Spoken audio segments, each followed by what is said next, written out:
Hello everybody, माय सेल्फ Khushboo. Welcome back to my channel. आज हम प्लांट किंगडम का सेकंड पार्ट शुरू करेंगे, जो कि कंपैरिजन है। ठीक है। Algae, bryophyte, pteridophyte, gymnosperm, angiosperm का पूरा टोटल कंपैरिजन है। उसके बाद हम आगे, क्योंकि आप पहले अगर कंपैरिजन देख लोगे ना, तो आपको जब आगे आगे डिटेल पढ़ोगे तो आपको समझ में आ जाएंगी चीजें। आधी चीजें आपको यहीं क्लियर हो जाएंगी। धीरे धीरे बस आपको फिर आगे एग्जाम्पल्स याद करने पड़ेंगे, जो कि इंपॉर्टेंट एग्जाम्पल्स है। ठीक है। अभी हम क्या करेंगे, सिर्फ और सिर्फ पहले इन सबके कैरेक्टरिस्टिक्स को देखेंगे, उसके बाद इन सबकी कंपैरिजन करते हुए आगे चलेंगे। ठीक है।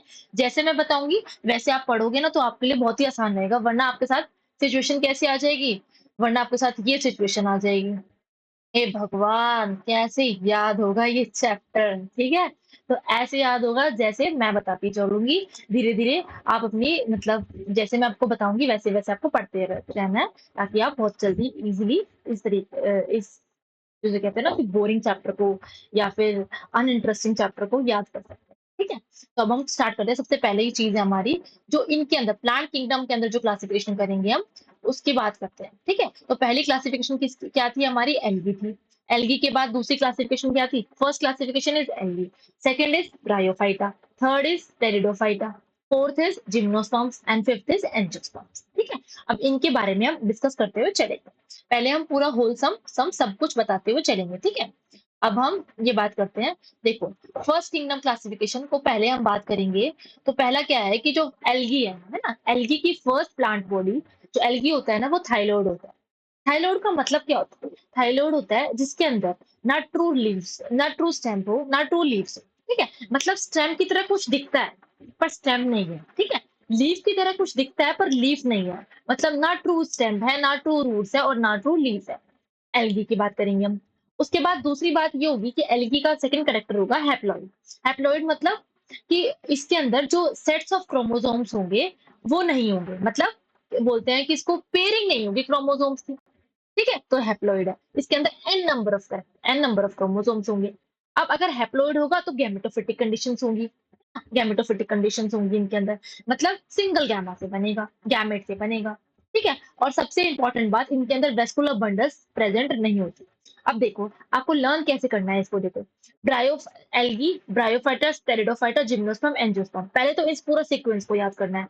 सीक्वेंस को याद करने के बाद देखो बेटा, जब भी आप बायोलॉजिकल सिस्टम पढ़ते हो ना, तो जैसे जैसे वो दे रखे होते हैं क्लासिफिकेशन, आपको उस हिसाब से याद करना पड़ता है। क्यों? क्योंकि देखो, सबसे पहले जो क्लासिफिकेशन होती है तो सबसे छोटा ऑर्गेनिज्म रखते हैं, जिसके अंदर कम कैरेक्टरिस्टिक्स हो। फिर धीरे धीरे धीरे धीरे धीरे धीरे करके उस लेवल को बढ़ाते हैं। ठीक है। बेसिकली देखा जाए तो जब तुम छोटे बच्चे होते हो, तो तुम्हें पहले क्या सिखाया जाता है? लाइन बनानी सिखाई जाती है। फिर क्या सिखाया जाता है? वर्ड बनाना, मतलब अल्फाबेट सिखाए जाते हैं। अल्फाबेट से धीरे धीरे धीरे धीरे वर्ड, और वर्ड से सेंटेंस बनाते हो। ऐसा तो है नहीं कि सेंटेंस से तुम वर्ड ढूंढने लग जाते हो, ये नहीं होता ना। तो पहले धीरे धीरे धीरे धीरे, उसके बाद कॉम्प्लेक्सिटी आती रहती है। तो ऐसे ही आपको क्लासिफिकेशन जब भी याद करो, तो पहले क्लासिफिकेशन छोटे की याद करनी है, फिर धीरे धीरे उसको कॉम्प्लेक्स करते हुए चलना है। ठीक है। तो फर्स्ट सिस्टम की हम बात करेंगे, एल्गी की हमने बात कर दी। दूसरा हमारा क्या आया? ब्रायोफाइट्स आया। ये ब्रायोफाइट्स के अंदर क्या था? ब्रायोफाइट्स के अंदर भी थैलॉइड बॉडी थी। थैलॉइड बॉडी मैंने अभी आपको बताई, true true stem, roots, leaves नहीं होते हैं। ठीक है। पर दिखते हैं उनकी तरह कि हाँ भाई कुछ तो प्रेजेंट है ऐसा, बट ट्रू नहीं है। ये नहीं पता कि सच्चाई में है या नहीं है प्रेजेंट। थैलॉइड प्रेजेंट होंगे, थैलॉइड बता दिया। हैप्लॉइड होंगी, हैप्लॉइड प्लांट बॉडी होगी। गैमेटोफिटिक कंडीशंस होंगी, इसके अंदर भी वेस्कुलर बंडल्स एब्सेंट होंगे। क्या होंगे? वेस्कुलर बंडल्स एब्सेंट होंगे। ठीक है। अब आती है हमारे टेरिडोफाइट की बात। टेरिडोफाइट में क्या होता है? यहाँ से आने शुरू हो जाएंगे क्या? True leaves. ठीक है। True stems and true roots आने शुरू हो जाएंगे यहाँ से। उसके बाद जो हैप्लॉइड बॉडी थी, अब वो डायप्लॉइड में कन्वर्ट हो गई। अब जो सिंगल क्रोमोसोम था, अब वो किसमें कन्वर्ट हो गया? पेयर में, है ना, डबलेट में कन्वर्ट हो गया अभी। और जो गैमेटोफिटिक कंडीशन थी, अब किस में आ गई? वो स्पोरोफिटिक कंडीशन में आ गई, है ना। अब उसके बाद यहाँ पे वेस्कुलर टिश्यू यहाँ पे भी नहीं आए हैं अभी। ठीक है। यहाँ पर सॉरी, यहाँ पर आ चुके हैं, सॉरी यहाँ पर आ चुके हैं। वेस्कुलर टिश्यू सिर्फ और सिर्फ किस में नहीं थे? एल्गी में नहीं थे, ब्रायोफाइटा में नहीं थे। अब आपको याद ऐसे करना है कि जो ब्रायोफाइटा मतलब जो कॉन्जिक्यूटिव नंबर्स आ गए, जैसे ए और बी, ए और B, L A for algae, B for bryophyta, तो ए और बी की कैरेक्टरिस्टिक जितनी भी होंगी, वो मोस्टली सेम होंगी।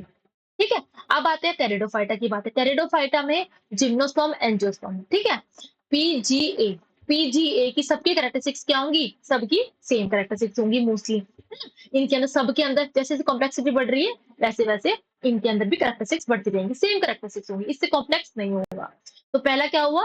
ट्रू रूट्स, स्टेम्स और ट्रू लीव्स होती है। उसके बाद डायप्लॉइडिक कंडीशन होती है, देन सेप्रोफाइटिक कंडीशन होती है एंड जो रेस्कुलर बंडल्स होते हैं, जाइलम और फ्लोएम दोनों प्रेजेंट होते हैं। किसके अंदर? तीनों के अंदर प्रेजेंट होंगे, टेरिडोफाइटा के अंदर भी, जिम्नोस्पर्म के अंदर भी और एंजियोस्पर्म के अंदर भी। ठीक है? ऐसे याद करना है आपको। अब जो जिम्नोस्पर्म होते हैं वो नेक्ड होते हैं, है ना? नेक्ड सीड्स होती है उनके अंदर। अब जो एंजियोस्पर्म्स होते हैं वो क्या होते हैं? फ्लावरिंग प्लांट्स होते हैं। और धीरे सबसे कॉम्प्लेक्स प्लांट कौन-सा होगा? आप मुझे यहाँ पे देख के बताओ, मैंने आपको बताया ना सबसे कॉम्प्लेक्स प्लांट कौन-सा होगा? कमेंट सेक्शन में मुझे बताना, ठीक है? और सबसे जो बहुत ही ईज़ियर सिम्पलेस्ट प्लांट कौन-सा होगा वो बता देना मुझे, ठीक है? ऐसे-ऐसे हम पढ़ते चलेंगे। ये पूरी कैरेक्टरिस्टिक्स अब समझ में आ गया, पूरा कंपैरिज़न समझ में आ गया अच्छी तरीके से। अब हम 1 टू 1 लेके चलेंगे। पहले एल्गी को लेंगे, फिर ब्रायोफाइटा को लेंगे, टेरिडोफाइटा को लेंगे, जिम्नोस्पर्म को लेंगे, एंजियोस्पर्म को लेंगे। ये मैं बहुत छोटी-छोटी वीडियोज़ डाल रही हूँ क्योंकि एकदम से ये जो चैप्टर है वो बहुत ही ज़्यादा जिसे बोलते हैं ना रोट लर्निंग वाला चैप्टर है, उनको रटना ज़्यादा पड़ता है। तो इसलिए आप थोड़ी-थोड़ी चीज़ें कॉन्सेप्ट समझोगे ना अच्छी तरीके से समझोगे, पर आपको वो याद रहेंगी चीज़ें, ठीक है? आप मेस अप नहीं करोगे। इसलिए जितना पढ़ो उसको अच्छे तरीके से पढ़ो, उसके बाद धीरे-धीरे आगे प्रोसीड करते हुए चलो, ठीक है? थैंक यू, मिलते हैं आपसे नेक्स्ट वीडियो के अंदर जिसके अंदर हम डिटेल्ड में एल्गी को डिस्कस कर रहे होंगे, ठीक है? ओके।